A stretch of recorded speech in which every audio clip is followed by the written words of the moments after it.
This podcast is supported by Talkspace. When my husband came home from his military deployment, readjusting was hard for all of us. Thankfully, I found Talkspace. Talkspace provides professional support from licensed therapists and psychiatric providers online. Military members, veterans, and their dependents ages 13 and older can get fast access to providers, all from the privacy of their computers or smartphones. I just answered a few questions online, and Talkspace matched me with a therapist. We meet when it's convenient for me, and I can message her anytime. It was so easy to set up, and they accept TRICARE. Therapy was going so well, my husband and I started seeing a couples therapist through Talkspace too. Talkspace works with most major insurers, including TRICARE. Match with a licensed therapist today at Talkspace.com/military. Go to Talkspace.com/military to get started today. That's Talkspace.com/military. The views and opinions expressed by guests on this podcast do not necessarily represent those of the podcast, its host, or sponsors. If you would like to discuss the murder in your family on this podcast, please be sure to visit themurderinmyfamily.com for more information. You can support this podcast by visiting patreon.com/themurderinmyfamily. This episode may contain unsettling material or subject matter. Listener discretion is advised.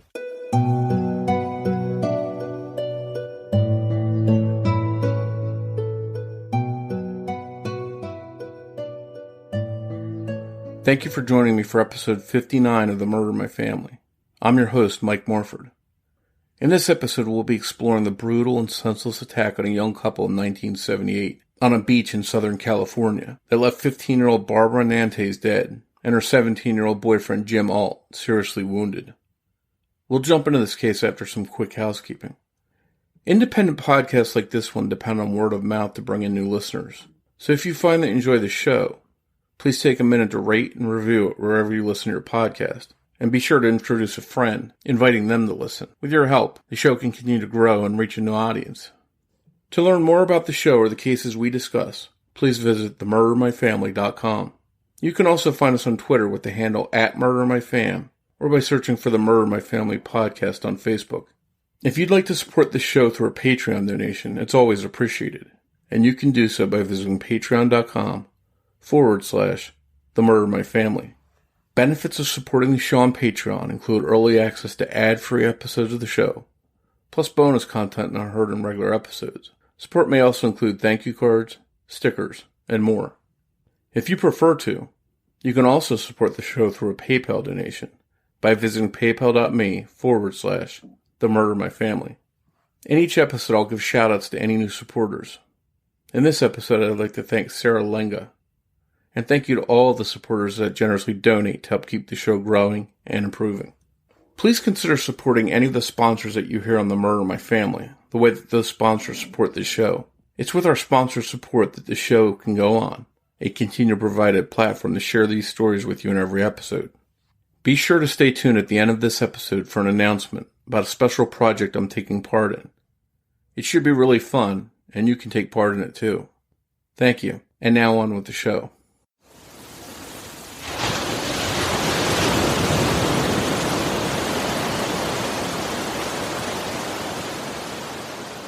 Barbara Jane Nantais was born in Los Angeles County, California, on September 28, 1962, to Ralph and Judy Nantais.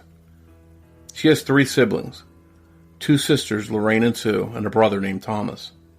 In 1978, Barbara was 15 years old and a sophomore at her high school in Lakewood, California, where she was a popular varsity cheerleader. Barbara was very pretty and described by those who loved her as outspoken, smart, and strong-willed. She had been dating a boy named Jim Alt, who was 17 years old, for 9 months. Jim was a popular student at Jordan High School in Long Beach. Jim was a fit teenage boy with long blonde hair and a surfer's tan who loved to party. The two were crazy for one another, and one of the things the young couple loved doing together was spending time together on the beaches in Southern California. On August 13, 1978, the couple were hanging out in Barbara's home. Her father, Ralph, was preparing for a weekend trip with Barbara's mother, Judy. He asked Jim not to take Barbara anywhere over the weekend, and Jim agreed that they would stay home. But as is typical with teenagers, Jim said that just to appease his girlfriend's dad. In reality, the young couple planned to go out with friends. As soon as her parents left, Barbara and Jim shoved extra clothes and surfing gear into bags and hopped into a station wagon with friends Rick Selga, who was 19 years old, and his girlfriend Cynthia Ancog. The two couples headed south to San Diego, stopping at Torrey Pines State Beach. The teenagers didn't wind up surfing because the waves weren't great that day, so they drank some alcohol instead. Around 9:30 p.m., Barbara and Jim headed down to the beach with their sleeping bags for more privacy and to settle in for the night. They picked a spot near Lifeguard Tower 7 and eventually fell asleep. Jim was jolted awake in a haze and a shivering frenzy. When he tried to stand, he became dizzy. He groped for his sleeping bag, but only found sand. He looked around for Barbara, but couldn't see her. He couldn't see much of anything. Confused and scared, Jim slowly made his way to Rick and Cynthia, who had spent the night in their station wagon up from the beach. He pounded on the car window a few times until he awoke Rick, who was hungover from the alcohol from the night before. When Rick woke up, he was irritated at first, until he saw his friend on the other side of the window covered in blood and badly beaten. He asked Jim what happened, and Jim simply replied, "Find Barb." Rick raced from the station wagon and headed to the beach in search of Barbara. He soon found her nude, lifeless body spread-eagled and covered in blood. Her killer had dragged her across the sand in an area north of Lifeguard Tower 7. Barbara's limp head was propped up by a log. Rick covered her body with the blood-soaked sleeping bags that were nearby and ran as fast as he could back to the parking lot screaming for help. Police soon descended on the beach, looking for clues. An autopsy showed Barbara had a fractured skull and her throat showed signs of strangulation. She had been sexually assaulted and her right nipple cut off. Wet sand was stuffed into her mouth. The attack on her had been a brutal and sadistic one. Her cause of death was listed as blunt injuries to the head and strangulation. While police combed the scene, trying to find any evidence, Jim had been rushed to the nearest hospital where he underwent emergency surgery. Doctors had to put a metal plate into his skull. His attacker had pummeled him in the head with a rock and charred logs from the fire pit. Jim remained in a coma for several days. When he finally awoke, he had no memory of the attack, and investigators were anxious to talk to him. He found their questions to be very accusatory, and he knew that they thought he might have killed Barbara. Jim awoke to an unthinkable situation, and the shocking news that his young girlfriend was dead. There was very little evidence in the case, and it went cold. In 2008, the San Diego Cold Case Squad unit posted 2 cases on their website, Barbara's and another girl named Claire Huff's. She was found murdered on the same beach in 1984, and like Barbara, Claire had been killed in August, and in the exact same manner as Barbara. She was sexually assaulted, strangled, and mutilated. The unit posted on the website that the 2 cases were possibly related. But based on the MO and similarities, it seems hard to think that they weren't. The FBI got involved, and its profilers concluded that the 2 murders were suspected to be related, based on case characteristics, location, and victim selection. But both cases went cold again. In 2012, advanced DNA testing identified 2 DNA hits on Claire Huff. Blood found on her jeans was linked to a convicted rapist named Ronald Tatro. The other DNA hit came from a microscopic amount of blood on a vaginal swab, and it linked to a man named Kevin Brown, who just happened to be a criminalist in the San Diego Police Department lab. He retired in 2002.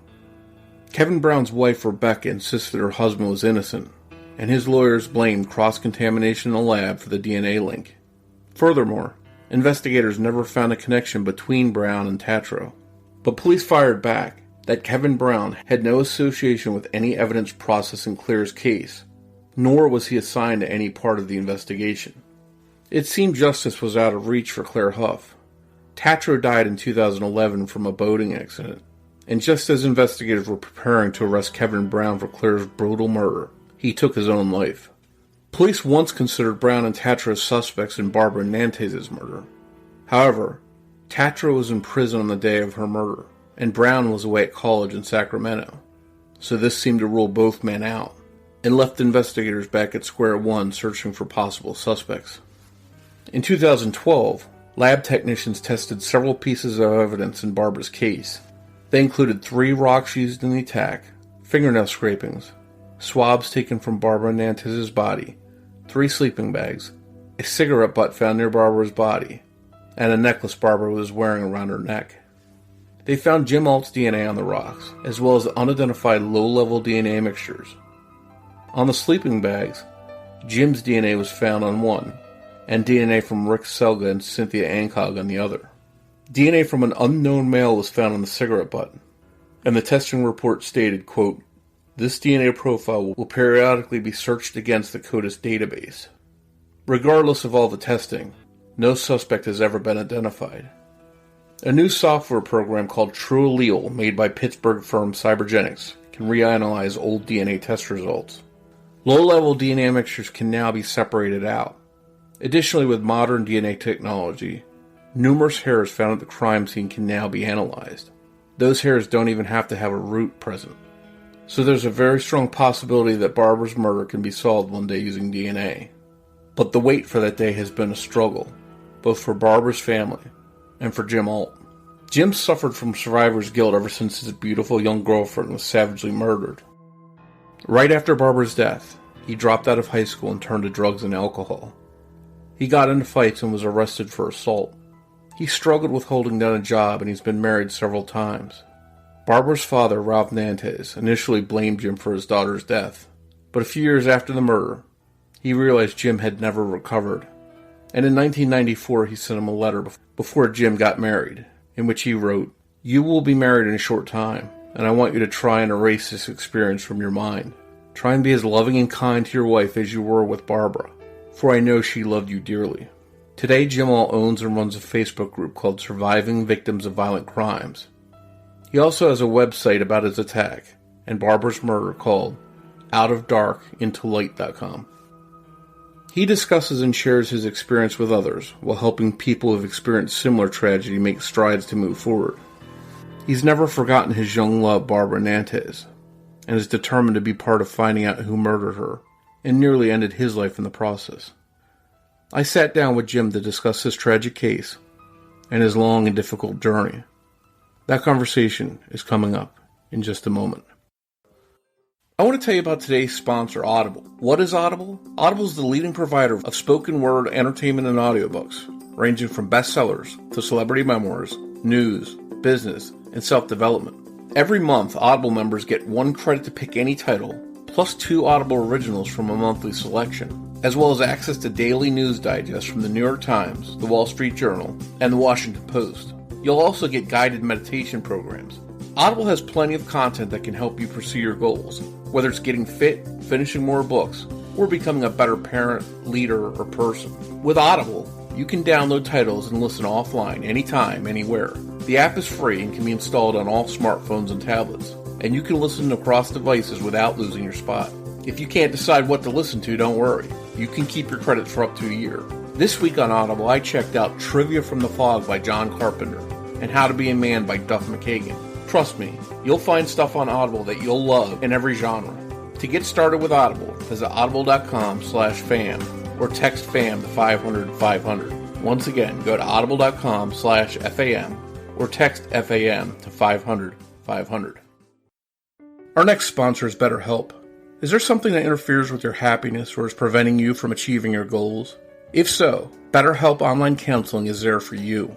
Connect with your professional counselor in a safe and private online environment. It's so convenient. You can now get help on your time and at your own pace. You can schedule secure video or phone sessions, plus chat and text with your therapist. Licensed professional counselors are available who are specialized in anger issues, depression, stress, anxiety, and so much more. Anything you share is confidential. If you're not happy with your counselor for any reason, you can request a new one at any time for no additional charge. There are 3,000 U.S. licensed therapists across all 50 states, and BetterHelp is available worldwide. Start communicating in under 24 hours. BetterHelp is available on desktop, mobile web, Android, and iOS apps. BetterHelp isn't a crisis line, but it's secure, convenient, and professional. And financial aid is available for those who qualify. If you're a regular listener of the show, then you know that sometimes we all have a lot to deal with, and BetterHelp can help you through those times.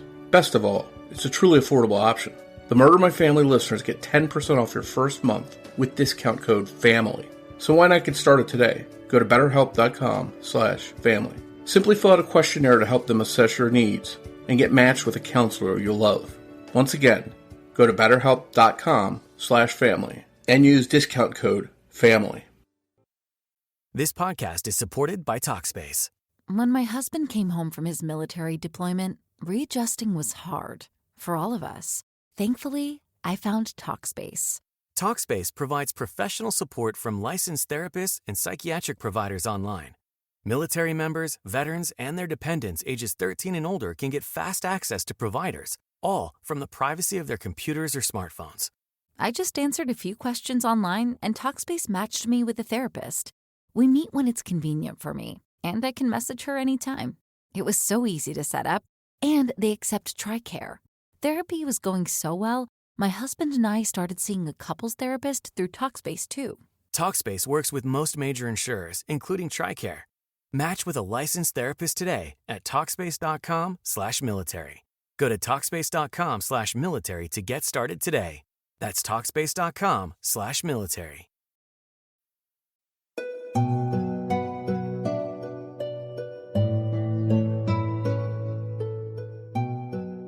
Hi, Jim, and thank you for joining me to discuss Barbara's case and your case, actually, with us today.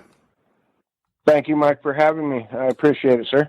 And I just want to start off by saying that if my memory serves, you're a unique guest on the show because you aren't just talking about a loved one that was murdered, but you yourself survived an attack by that killer that took your loved one from you. In this case, it was Barbara, and your story and your insights are invaluable. So I'm happy that you're here and alive to tell your story. Thank you. Me too. Unfortunately, it's a story that shouldn't have to be told, you know? Yeah. 14 years later, but here we are. Can you tell us a little bit about Barbara? How long had you been dating her and what kind of person she was? What are some of the things that drew you to her? Barbara, wow. The moment I saw her, the minute our eyes, we looked at each other, I knew that was gonna be my girl. I absolutely knew that. She was outspoken, had a kind of a rasp in her voice. I don't know. I can't even give you a person that we could identify that with. She just had a rasp in her voice. Very beautiful girl, dark hair, dark eyes. Personality was off the chart. Very popular at her school. We went to rival schools. She went to Lakewood High, and I went to Jordan High in Long Beach. She lived in Lakewood. Just someone whose light shined farther than you could tell she was coming. That type of a personality. Very, she's a very loving person. Obviously, she only lived on this earth for 15 years, but she was well beyond those 15 years with her thinking, the way she did things. She was 21, 22, the way she acted. Maybe like an old soul or something like that? Oh, yeah, thank you. That's a good one. That's it right there. That's absolutely it. Absolutely. She could talk to anyone, and everyone would listen to her. So that's how I remember. I want to say 9 months. I don't remember how long it was. People ask, some of the shows I've been on, they've asked Jim, we need a photograph of you and Barbara. We never photographed. I mean, we weren't around people like that. I don't know if that makes sense. Back then, not a whole lot of people had cameras, but if they did, we were doing our own thing. We didn't feel the need to be photographed. So I've asked us on social media, please, folks, if you have anything of Barbara and I together, send it. No one had anything, that they just knew Barbara and I were the couple, So all you have after all this time is are the memories of being with her. Exactly, memories and other people's memories of us are very, very, very heartwarming, very moving. And some of the things that were told to me that people remember about Barbara and myself. Don't ask me now what they were, because I'm kind of feeling emotional at the moment. But yeah, no, she was one of a kind.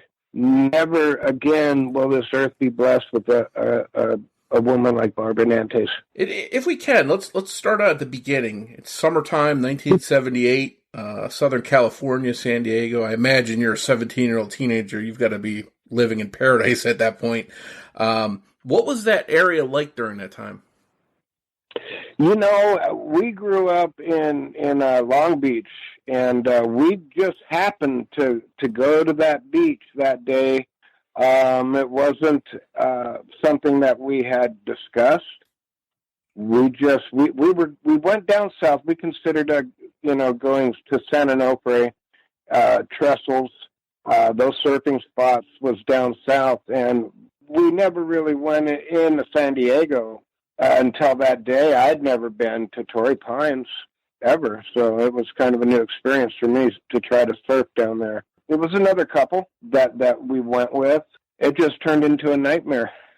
I don't know how else to put it. Well, and you were 17 at the time. You're dating Barbara. She's 15. A very pretty brown-haired girl. I saw in one interview that you said, you were a surfer and she loved the sun, so you were quite a pair, I guess, for the beaches down there. Yeah, absolutely. Her and her girlfriends loved to, worship the sun, and I was in the water all the time, so surfing.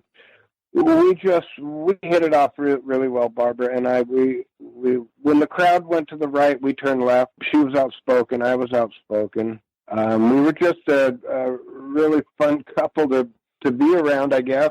My friend Richard Selga, and his girlfriend at the time was Cynthia Ancog. And we, as a matter of fact, Cynthia was able to get her father's station wagon for the weekend, called me and told me, and I said, let's go surfing. And I called Barbara, and we just all decided to go surfing for the weekend. Barbara's parents had stepped out for the weekend, and her father, Ralph, had asked me, to keep an eye on Barbara and, keep her safe. Don't go anywhere. And that was, I had said this before, it was the biggest lie I've ever told, because I knew I was going to go to the beach with his daughter and another couple for the weekend. We were just going to come home before Mom and Dad did, That's kind of how the other couple, Rick was going to drive the vehicle. So, he stopped by, picked me up, and then we grabbed Barbara, and we were on our way. We camped the first night, I want to say, between San Onofre and Trestles, because we had surfed that day, and we wanted to continue to surf the following day. And I don't know what, we did surf in the morning, and then we took off. And why we ended up going to Torrey Pines, I have no idea. I really don't. Never been there, never heard of the place. It just didn't even sound cool to me then. You guys are sort of just randomly going wherever you're having fun. Exactly. And, yeah. Yeah, that's kind of how it was when you'd surf. Some spots would be breaking okay, and other spots would be blown out, and maybe very small waves. So we would always check all these spots. We'd check it, and how we should have turned around, because I did say that to Rick. I said, if we turn around and go back to San Onofre or Trestles, by the time we get there, it'll be glassed off, and we can surf the evening glass, afternoon glass. And for whatever reason, we ended up getting an overnight parking pass for the state beach there. So this is a new place to you. I don't know anything about surfing, but I assume you're looking for certain features, certain things when you go to a beach. What was your take on Torrey Pines Beach? Was there anything that stood out about the surfing conditions, about the beach itself, about people that might have been around the beach? Was there anything that caught your attention? Well, yeah, here's the thing. We were surfing in San Clemente at Trestles, and it was shoulder high, head high. It had gotten blown out, which that's when the wind comes and kind of destroys your waves. So we decided to check it, go further down south and find a spot that might be, that wasn't affected by the wind, the tide, or what have you. Yeah, what caught my mind is I had surfed that morning. We were driving, so I kind of dozed off for a minute. I don't know what woke me up, but we had just come over the hill there that drops down in the Torrey Pines, and it was blown out, and the waves weren't higher than my knee. I didn't like the way it looked at all. You couldn't park on the beach side. You had to park on the other side on Pacific Coast Highway. I go, what are we doing here? He goes, oh, we're going to camp here. I go, no. Turn around. Let's go catch that afternoon glass where we were. And for whatever reason, we ended up staying there. We had to. The first parking lot we went to, they were full, and they directed us a mile down to their overflow parking lot, and they were still taking cars. So we went ahead and paid and found a spot where we were going to camp for the evening, or what have you. And, people were tailgating, where everyone's drinking, and it's, like a surfing party. I can't explain it. Just everyone was partying, and I wasn't interested really in partying there. I don't know why. I was having a good time with Barbara. I didn't need to party, and that's what I did back then. Obviously, everyone drank and smoked and all that good stuff. But we just kind of hung out, and we cooked something to eat. I remember Barbara was grabbing steaks and all this good stuff out of the refrigerator. And her sisters were getting really upset. I'm going to tell Dad on you, too, and blah, blah, blah. And she was just smiling, loading up our ice chests with all this good stuff. So I would imagine we would have probably had steak that night, would have barbecued it. And all the guys were riding skateboards around the parking lot. Girls were riding bicycles. It was really like a beach blanket bingo. That's all I can think of. One of them, if you see one of those surfer type movies where the everyone does what they do, it's kind of what we did. Typical Frisbee day. You've got people just going about their business, having fun on the beach and on a Southern California day. It sounds like we weren't even on the beach, Mike. That's the trip about it. Everyone was doing this in the parking lot. Okay. Where we were going to be camping that night. So you would have your little strip of parking lot that you paid for, and you kind of partied there, and maybe the people 3-4 cars down would, hey man, come on over. You know what I'm saying? It kind of went that way, where just you'd start meeting people, and everyone wants to have a good time. We want to surf in the morning. The girls want to hang out on the beach, catch some waves. And that's kind of how it all was going along that afternoon, kind of cool. I didn't notice anything strange when we were in the parking lot. Barbara and I had never gone to the beach there. We took the bike path, which was 1/4 mile plus, and had to go down some cliffs to get onto the beach. We ended up doing that at night. That was the first time I'd been on that beach, when we had walked down that night. So you go down there, you set up for this night of camping. You got your gear out there. You're on the sand at this point. Where was the other couple? Did they stay back up near the cars, or were they on a different section of the beach? Right. No, Rick and Cynthia, they were going to stay in the station wagon. So Barb and I grabbed sleeping bags and, all the fun stuff that we carried down to the beach. And, I zipped 2 sleeping bags together. So, we both nice and comfy in the one bag. As we were coming down the cliff, so we were just standing there at the fence. Someone had cut the chain link fence so you could pass through, or you'd have to walk around. And I didn't know you could walk 6 steps from the parking lot and be on the beach. We kind of took the long way around. When I tell you, we went under Pacific Coast Highway because we were on the opposite side. We weren't beach side. Our car was on the opposite side of the freeway. So the bike path went underneath Pacific Coast Highway, and then you'd come up. There's a fence there, and now the bike path was going south again, going towards Tijuana, towards Mexico. Anyway, someone had cut through that part of the fence, and we were able to pass through there, all our gear through there, and then kind of slide down this footpath down to the sand. But before we hit the sand, I was telling her, look at everyone had their fire pit lit up. And this very last fire pit that we were at, it wasn't lit up, and that's the one we were going to hang at. We didn't have any campfire, we didn't have any firewood. We were just going to hang out and do our thing. And in the morning, I was going to go out and grab my surfboard and go surfing. So you weren't alone on this beach. There were other people you could see out there camping or spread out. Right. No camping was allowed on the beach. I saw that sign when we went through the fence. It said no camping on the beach patrolled. So I remember saying to Barbara, if the beach is patrolled, we'll go back up to the car. And she agreed. And that never happened. No one patrolled, and we had a nightmare there. So I assume everything's okay. You guys settle in for the night. You go to sleep in your sleeping bags. Then comes the attack. And I know the attack, you had blows to your head, affected your memory, some serious injuries that you suffered. And some of it, from what I understand, correct me if I'm wrong, has been difficult for you to recall some of the details about what happened, how things unfolded. Do you, now looking back, do you have recollections or memories of what happened and when you knew something was wrong?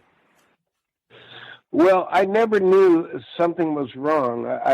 When I woke up, I was cold because I was wet. I didn't know. I couldn't see anything. I thought, man, I don't remember it being this dark to myself. I'm not hurting, at all.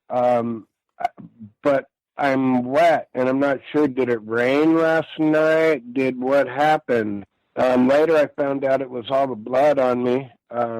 Was why, but I didn't know what it was. My hands were sticky. They had sand on them. I couldn't clean my hands of the sand. It was very strange. I remember feeling for Barbara, feeling for our stuff. And I finally found a sleeping bag, and I wrapped that around me, and I started the walk back up to the parking lot. I thought that once I got through the fence, again, I had to crawl around the fence to try to find that hole. When I came through the fence that was cut, if I would have went straight, I would have went off the bike path, and I wouldn't have gone anywhere. If I would have went right, I would have been heading towards Mexico. If I turned left, I would have followed the bike path. That's what I eventually did, was turn left when I felt the bike path. Now, my head's the size of a basketball. My eyes are swollen shut, I was told. When I got to the car, Rick didn't even know it was me. Anyway, I made that journey from the fence around that, back underneath the freeway, and then I went straight down to the women's restroom. The cops say that I left transfer blood on the walls there. That's blood from me going, I'm transferring it onto something else. I was looking for Barbara in my mind. No one was in the restroom. I couldn't see nothing. I tried to wash my hands off at the sink. I couldn't. I tried to touch my head, and it was very strange because my head didn't feel my hands, but my hand felt my head. Does that make sense to you? Mm-hmm. Yeah. And something was wrong. But here again, I'm not hurting. I don't know anything. I don't know anything that had happened. I make it back to the car, which there was only like 40 cars in the parking lot. That parking lot got filled to capacity while Barbara and I were down on the beach. So how did I crawl or walk or whatever to our car? And I knock on the window. Rick goes, Jim, and I go find Barb. And that was it. I woke up being put in the ambulance. I remember seeing something, but again, my eyes were swollen shut, and we'll talk about that later, about my eyes. But I had an out-of-body experience as well in the hospital. Very strange. But that's kind of the story about from being attacked. They had drugged Barbara away from me. So she was in another location, and I didn't know where that was. That's why I didn't find her. Did Rick go down to the beach to look for her after you went back to the car at all? Yes, he did. He took off running, and that's where his trauma lies. Is he found Barbara? She was positioned for shock value by the son of a bitch that did this. Decided that they would just leave a nice little surprise for whoever found her, and that's where Rick's trauma is.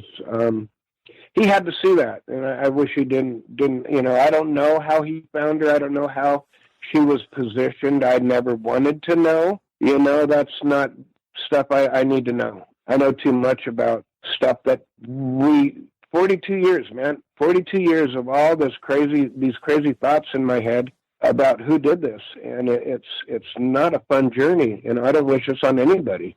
I know the time sort of blurred for you, and you were out of it. Do you know how long it took for you guys to contact the police and then to get there to the beach to see what was going on? I believe once Rick, he had someone else he had grabbed, and they went down. They found Barbara. They came running up, and Rick took someone's moped and drove to a payphone and called the police. When the cops arrived, I have no idea. Obviously, I was probably on my way to Scripps Memorial Hospital there in San Diego. And thank you to them, they did neurosurgery on me. They kind of like the $6 million man. I got titanium in the cranium. They rebuilt my stuff, and I'm able to talk to you now because of the advancements that Scripps Memorial, where they were at that time. Part of this out-of-body experience, I'll tell you, I recall being laid out on the operating table. There were two people to my right, one I believe to be the doctor. There was one person on the left. Don't know what their role was. There was an anesthesiologist behind me. How I know that is because they'd bring that mask and set it on my face. At that time, the person on the right, the tall person in a gown, all you can see is the eyes because they have the cap and the gown, and they're in white. He reaches up and moves the light that they use in surgery, and up above was a window, and there were 12 people, all in white gowns, and they were looking down on me, and I thought I was being judged. I had no clue what was going on. Later, I would say a month later, I started to, describe some stuff to my mother, and she just burst into tears, and she asked me, "How did you see that?" She says, "I allowed them to have a class because that type of surgery hadn't been done before." And there were 12 students up there, and that kind of tripped me out, how I saw that when I couldn't see. Very strange. So it's like they were observing the surgery, learning how to do it. Wow. Exactly, yeah. I thought I was being judged. I took my girlfriend to the beach. I still didn't know what was going on. I kept asking my mother, why are there cops in my room? Where's Barbara? And every time I'd ask about Barbara, they removed her from my room. I could hear my mother, being shuffled out of the room, and I didn't know what was going on.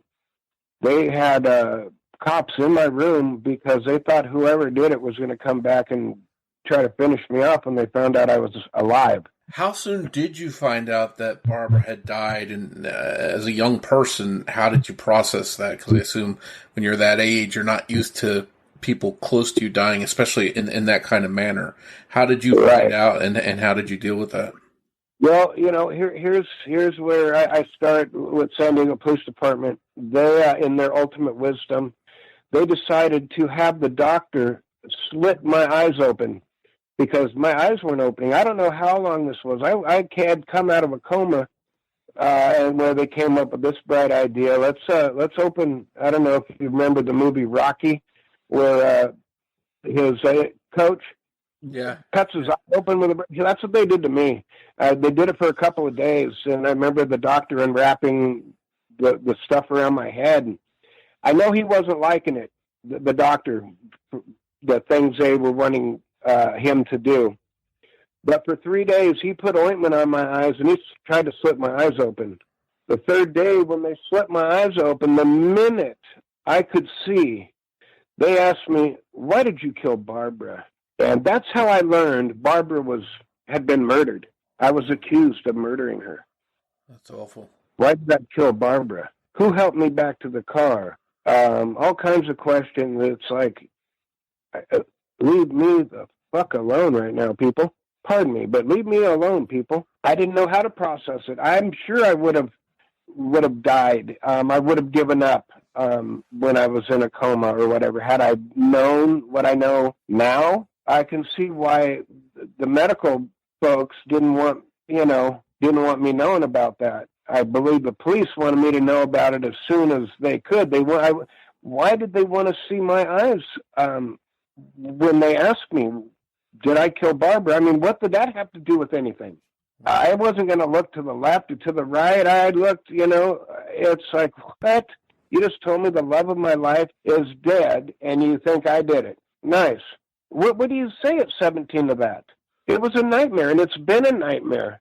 They've doped me up. They put sodium pentothal in my arms. They hypnotized me.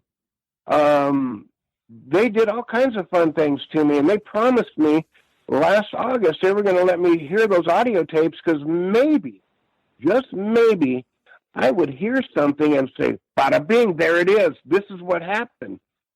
But because they drugged their feet, and they know they did, and I had someone from Canon explain to me that, Jim, to have that media turned into digital media would only take us 72 hours at the most. He said, unless they're working with Stone Age equipment or they're just dragging their feet. I said that in an email. 10 minutes later, no, sorry, Jim, you're not going to listen to the tapes. And I believe I might be able to hear something that would bring back even just my own memories. Something from my own memory would be awesome.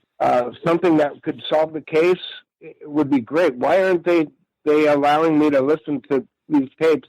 I don't know. They've told me the tapes are not submissible in court. That's why they were going to let me hear them.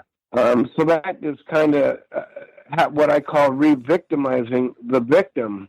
I guess you're processing this at that age. Hey, they think I killed my own girlfriend. On top of all these wounds that you have, Barbara's family has lost her. Your family's worried about you. How did this affect both of your families? What were you all going through in this aftermath? It devastated everything. I mean, for me to find out Barbara was murdered and then to find out they'd already buried her, that was so crushing to me that I didn't even get to say my goodbyes to her with everybody else. It's like, just be thankful you're alive, Mr. Alt. It's what I've been told all my life. It's like, wow.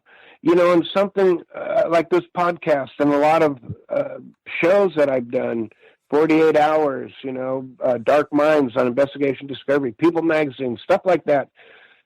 There's always Barbara, and bless her heart, she's in a better place than I am right now. Whatever she saw, I wish she'd never seen it. The love of my life, but there were two tragedies on that beach that night. One still walking, talking, trying to survive with PTSD, trauma. I was not able to defend her. I wasn't able to defend myself. But what the cops say is they straddled me in that sleeping bag with my arms underneath the bag. Hello, I'm in a straitjacket in a sense. You all right? And they take a rock and a log out of the fire pit, and they use that to crush my skull. I have a new nose, my orbital, eye sockets rebuilt, part of my jaw. It's just been fun.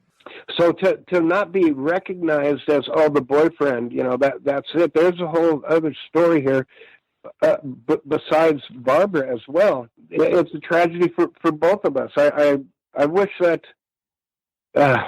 And it's now been 4 decades that you've had to deal with all the emotional, physical damage that you suffered.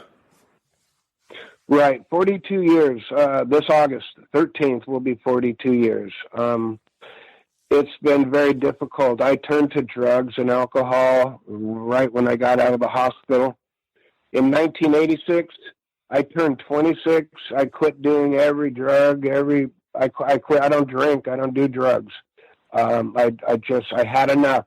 And then I had moved over to Georgia. And I did not know I had post-traumatic stress disorder. My brother we were talking on the phone. This podcast is supported by Talkspace. When my husband came home from his military deployment, readjusting was hard for all of us. Thankfully, I found Talkspace. Talkspace provides professional support from licensed therapists and psychiatric providers online.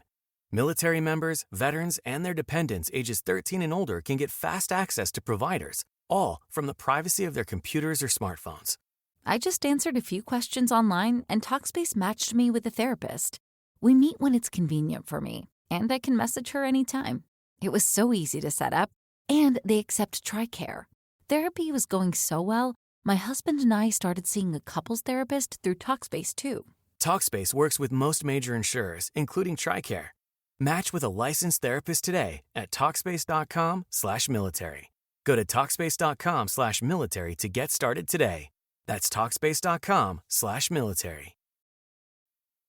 So you've for the past 42 years, you've had to deal with the emotional and the physical damage that you suffered. And then you talked about how you didn't realize you had post-traumatic stress until you moved to Georgia. Right. Yeah. In 2004, under my brother's recommendation, he thought I might have an anger management issue. So I said, okay, sure, I'll go and talk to a therapist. And it took 2 sessions for them to tell me in 2004 that I had severe complex post-traumatic stress disorder. And I didn't know what to. It was kind of cool to know that there all these feelings and thoughts and things that are related to post-traumatic stress disorder, I could finally put a name to it, and understand. But then again, no one wants post-traumatic stress disorder. It's not fun. I don't have a filter on my mouth. I say a lot of stuff, and I end up apologizing for my mouth afterwards quite often. Because once I think it, I speak it, whether it's good, bad, or indifferent. And I'm going to apologize right now. If I blurt out, drop an F-bomb, that's because I'm triggered at some point. I know how to conduct myself with interviews. Obviously, I've done quite a few of them. So I apologize to your listeners if I say something out of color. And to you, Mike, I'm going to chalk it up to this TBI, traumatic brain injury, and post-traumatic stress disorder. It's not fun. And it's definitely totally understandable to be suffering that and have those issues. So I definitely can't fault you for that. So part of your healing it has been, again, emotional. You've had to seek counseling, try and address some of these things that are probably a direct result of what happened to you. How has that journey been for you for the last 4 plus decades?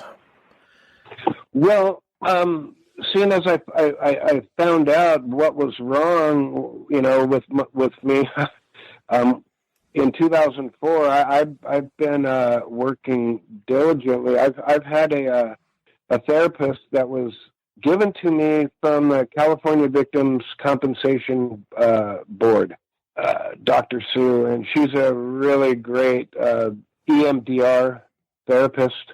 She's a trauma specialist. Matter of fact, because of this COVID-19 virus, we're down to sessions by phone, which I'm not too fond of. But I just spent an hour with her on the phone today at 2:00. So yeah, I think I would be in a really bad place if I wasn't seeking professional help at this point. I'm going to be 60 this year, stuffing all that inside your body for 42 years is vile. It's deadly. You gotta let it out. I have a group called Surviving Victims of Violent Crimes on Facebook. I created that group to give myself a voice. Well, I didn't realize I was going to give 2,000 people their voice back, and they're able to speak in the group. And it's a private group. It's a private setting. Everyone's supportive of everybody. You'd be surprised how one trauma will interact with another trauma, how a domestic violence trauma I will be able to discuss it, with, like me, a murder and almost being murdered myself. I'm able to relate to other traumas, and we're able to give some valuable information to people, and not let them walk around in the dark like I did for so long. I didn't know I could get help. I didn't know where to get help. I didn't know I needed help. No one offered that to me in 1978. I think Cal VCB was 11 years old in 1978, so they knew about violent crime, that people that experience trauma need help. But did someone come to my hospital bed? No. Did someone talk to my mother? No. I turned 18 in the hospital. I was in a coma, so at some point they quit having my mom speak for me now, because now I'm 18. So things were different. I was thrown into adulthood. I grew up on a beach in 1978 that night, and it sucks. So over these last 40 plus years, you've been trying to reclaim your life and get yourself healthy and deal with the fallout from your trauma. And meanwhile, the case itself sort of has gone nowhere. And I know we talked a little bit before we started that you aren't totally happy with the police work that's been done. You touched on that when you talked about when they first interviewed you, but over the years since then, I take it that you're not happy with some other stuff that's done. Can you talk about that a little bit? Absolutely. The problem, one of the problems with San Diego cold case division, any lieutenant, any detective is only going to be there 3 to 5 years. 5 years, you're pushing it. If I get someone on my case for 5 years, and when I say someone on my case, as loud as I barked at them for the way they treated my family, Barbara's family, re-victimizing me. I say re-victimizing. Last year, they had promised me the tape to be able to listen to them. So I was pressing them in our annual meeting that I get 2 hours with them. And I was pressing the lieutenant, give me good reason why I'm not listening to that tape right now. And it pissed him off. So his response to me was, Mr. All, you're not going to like what I have to say. I go, oh, really? So I say, spit it out, because I think we're going to be talking about the tapes. He tells me that the FBI thinks I'm the number one suspect, and I blew it. I popped a cork. I stood up and said, you MF, and my girlfriend grabbed me around the waist at that time, and another gal on the other side of me said, James, let's, calm down. I went red. You already accused me back in 1978, and then you got these guys that want to re-victimize me because I don't know why he said that. I mean, really, I beat myself into a coma. I crushed my skull, my face, my jaw. I mean, come on, man. There's articles published where you talk about, that I didn't do this. So why did he feel the need to re-victimize me and tell me that? I mean, the whole Barbara's sister Lorraine just dropped her head and was sobbing. It was ridiculous. He should have never said that to me. And so this year there will be no meeting because of this lieutenant likes to re-victimize me. He knows that he he knows how to pull my trigger. So now he's gotten to the point where him and I can't talk. And so he's told me flat out, I've had emails, sorry, there won't be a meeting this year. I'm going to have to go over his head, or I'm going to have a bunch of people on the doorsteps of the San Diego Police Department Thursday, August 13th this year. I've got quite a few people that support what I do. So I don't want to be, I want to stop going to the police department when I found my answers, but I want to hold them accountable for certain things, like sending DNA to be swabbed when we wanted MVAC, wet vac testing, stupid stuff like this. They've dropped the ball from the get-go, and they re-victimize their victim. I don't know why they ever said those things to me. They've said other things previous years that I'm not going to get into because it'll just be a slugfest. I won't be able to talk about anything but the PD. My therapist, Dr. Sue, does EMDR on me, so she desensitizes me from the San Diego Police Department. That's insane. Why would she have to do that? Well, I mean, they've said things that aren't appropriate to a victim. See, everyone says, Jim, just be thankful you're alive. They forget I was left for dead as well on that beach. And have been suffering ever since then. Yes, sir.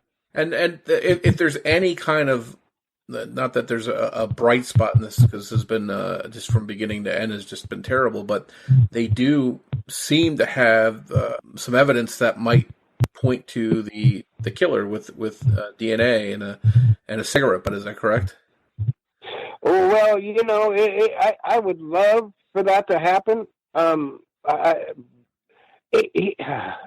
do I put this? They have dropped the ball so often, it isn't funny. I believe there is still a DNA hit that it's not a hit, but we do have DNA on a cigarette butt. I just don't know what to say. In my lifetime, do I think my case will be solved? No. I think the good Lord will tell me, and Barbara will tell me what happened when I get there. That's sad, but true. That the San Diego Police Department will not go on air with anyone. They will not talk to the media about my case.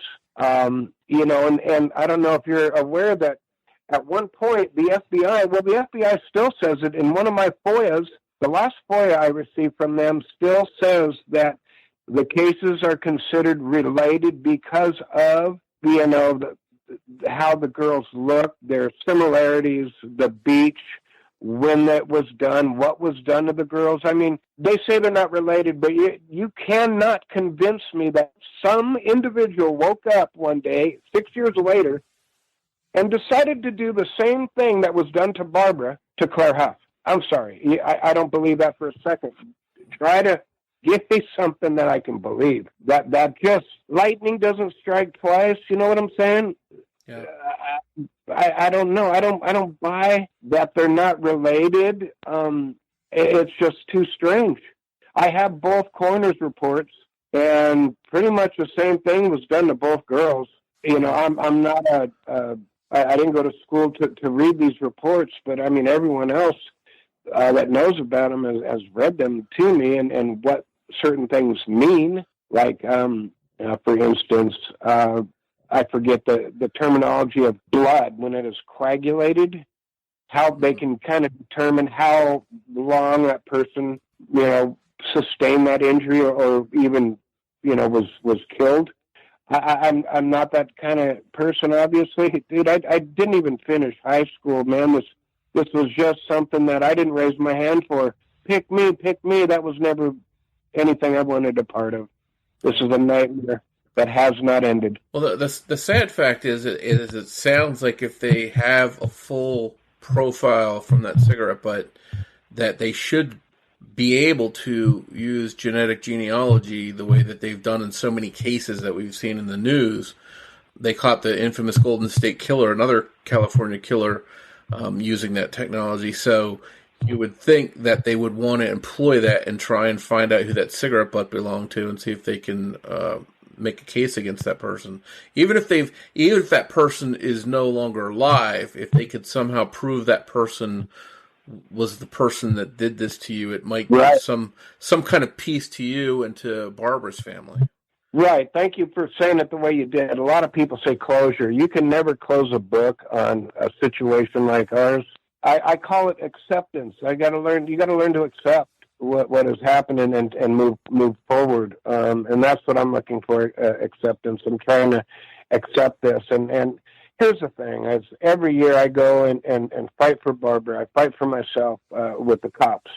Trying to find out what they've done, why they didn't do something, how come they did this and not that. And when I'm the only one swinging the bat up there, I'm the lone soldier. I mean, I've had Lorraine with me just about every year that I've gone. She has sat by my side with this. Lorraine is Barbara's oldest sister. You know, Mom and Dad went to the first one, and I understand it was too much for them. They had never heard my side of things and what I felt about this when we went to this meeting with the cops, and they found out very, very quickly that I wasn't going to take a back seat. Like, they were, so quick to say, "Oh, we know you're busy. Just let us know." It's like, no.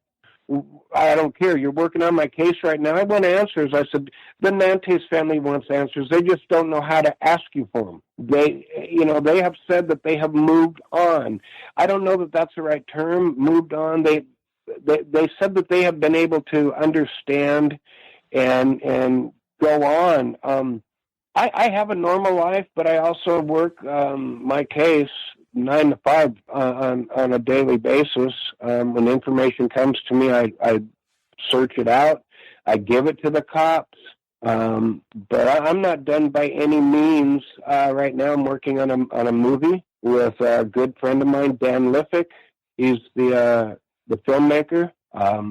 So we're going to touch on a lot of this stuff. The re-victimization that happens, and this isn't the only one that I've talked about. There are plenty more where this came from, and they're all just as terrible as the one I spoke of. Shows and interviews, you've definitely done your part to try and keep this case out there, and so people wouldn't forget what happened, and right. including the police, I assume. Exactly. And so the fact that now you're making a documentary about it is even more powerful because that many more people will hopefully become aware of the case with that. Absolutely. But and here's something else. People are going to become aware of just how victims are treated by law enforcement. You can't try to shut down an individual the way they tried to shut me down. You can't do that, especially when I have a voice. I'm not going to sit back. I don't care that you're law enforcement. I really don't, because I'll have a camera with me everywhere I go. I would like San Diego Police Department to do the right thing. Their homicide cold case division needs training in how to deal with people with post-traumatic stress disorder. Almost everyone they come in contact with, victims, have post-traumatic stress disorder. They do not know how to communicate properly to folks like myself. They're very rude, very hurtful. They say things that if I had money for an attorney, I think I would have already spent it and we would have been in court by now. But I don't have that kind of money. I would rather them restore my faith in law enforcement, especially for San Diego. Here, my law enforcement agency where I live, I respect them. I don't have any communication with them, but I respect them. San Diego, when I go there, I tell people what I'm driving, the license plate, and if I get arrested, you know why. So, no, I'm very uncomfortable around law enforcement in San Diego. Very uncomfortable because of the way I've been treated. Understandable. And you haven't been just an advocate for your case, for Barbara's case. You're also an advocate and founder, CEO of what you mentioned earlier, the Surviving Victims of Violent Crimes. And you're dealing with lots of people that have gone through similar situations. And you sort of touched on that in all of their loss, all of their heartbreak, you find common things to help each other through that. Tell us a little bit more about that work that you do. Well, Mike, what that's all about is I created the group in 2011 And I created it just so I could give myself a voice. I felt that the PD had taken my voice. I had duct tape on my mouth. I couldn't speak. I felt that any of the news media, they didn't want to hear from the boyfriend. They wanted to report on the murder of his girlfriend. But just be thankful you're alive, Mr. Alt. That's kind of what brought me to be as forward as I am, to be as assertive, to get this group up and running. So I didn't really know what I was doing. I created a voice for myself for about 80, maybe 100 people. And then it morphed into something where other people, they were thanking me for giving them their voice back, for them able to talk about their situation. Maybe they weren't able to talk about it to their family. Why? Because family says, maybe it's time you just get over it. You move along. There is no time limit on trauma. And that's what people need to understand. If you haven't experienced trauma, you shouldn't be talking about it. You shouldn't be telling someone, build a bridge, get over it. It's like, come on, folks. So being able to talk to people, helping them understand how things work, how they need to get a hold of their district attorney, or they need to find the victims' compensation program for their state. I've gone and found pretty much all of them for them, and I tell them, I have a link in the group where they can go to find help for themselves, how to get a trauma specialist from their district attorney, stuff that they're entitled to. Because you're a crime victim, you are entitled to certain things. Compensation, I only, 37 years later, I was able to get it. And all I wanted was them to pay my therapist bills. Because I was coming out of pocket with mine, and I didn't feel that was right. So we just try to educate people that are walking around in the dark, what to do, where to do. Okay, you don't tell them what to do. You suggest what they can do, what they might want to do first.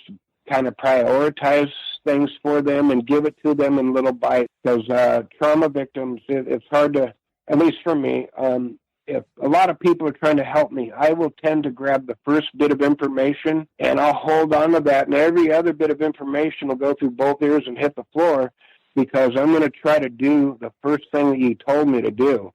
And that's very strange. That's PTSD completely. Like we were talking earlier, and I said, oh, please, I forgot where we were, Mike. What were we talking about? That is also something that's not fun, that happens. And a lot of people talk about it in the group. They always ask, does anyone ever ask, we're in the middle of a conversation, all of a sudden you forget where you're at. Yeah, there's 30 of us that go, yeah, we're right here, and we'll talk about our experience. So just allowing someone to speak about their trauma without their family, without their coworkers, without certain friends listening, where some place where they feel comfortable to talk to complete strangers. It's strange how that works. But I have so many thank you letters from that group. I know that it's working. It's magic how it's doing it, because I didn't set out to do this. I didn't know I was going to do this. Didn't know it was going to help this many people. Well, it's good work you're doing. And one more time, it's Surviving Victims of Violent Crimes on Facebook. Is that right? Absolutely, yeah. Stop by. Yes, it's a private group. You just we have a couple of questions that we ask. How did you hear about the group? Why do you want to join the group? And we just ask that folks answer those questions. If you're with the media, obviously you need to contact me first.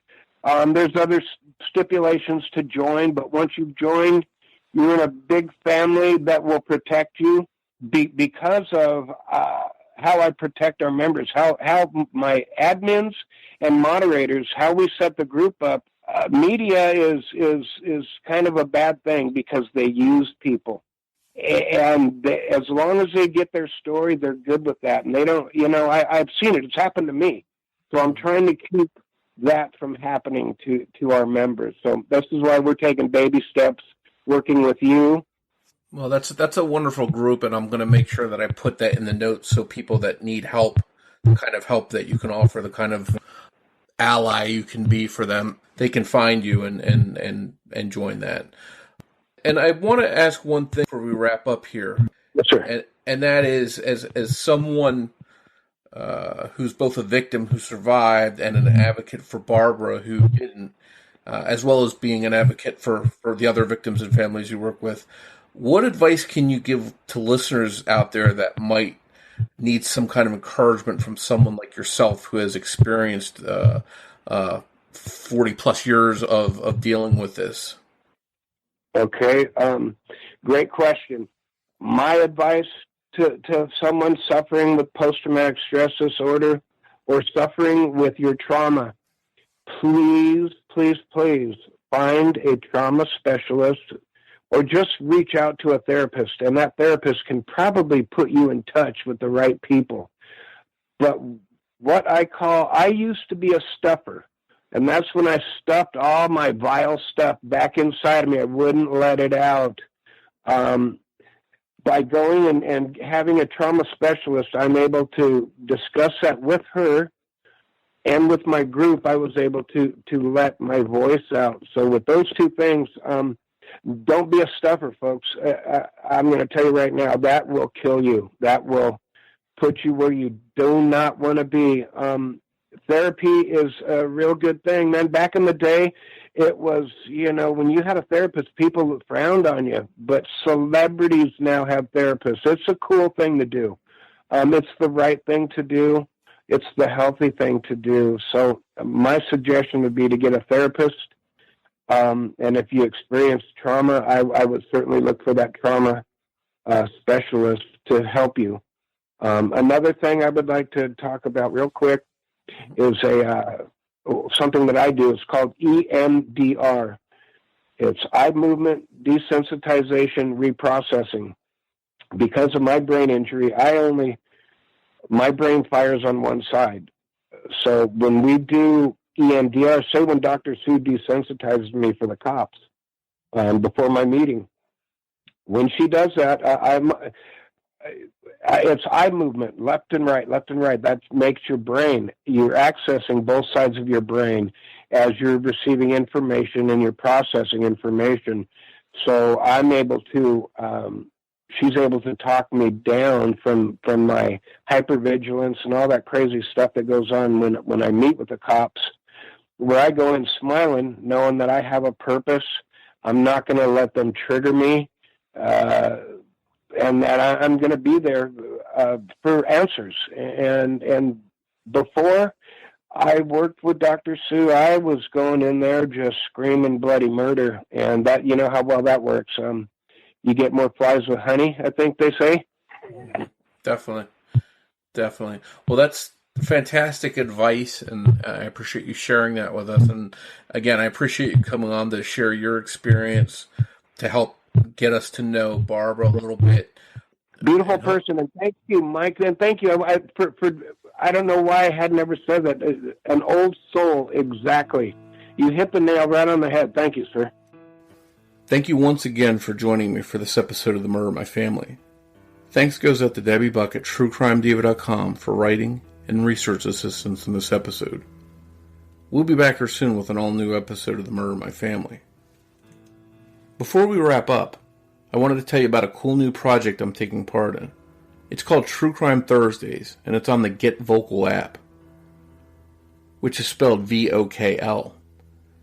You can download the app for your mobile device or PC. Once you do, search the app for me using my name, Mike Morford, or my moniker, True Crime Guy. Every Thursday night at 9:30 p.m. Eastern Time, I'll host a live stream show to talk about all things true crime, my podcast, and generally just hang out and shoot the breeze with my true crime friends. You can join me too and hang out, talk, ask questions, and more. For more details about this ongoing project, visit getvocal.com. Again, that's vocal, spelled VOKL. Or check out my social media pages to learn more. I hope you'll stop by and say hi. And before you go, remember that every murder victim means something to somebody.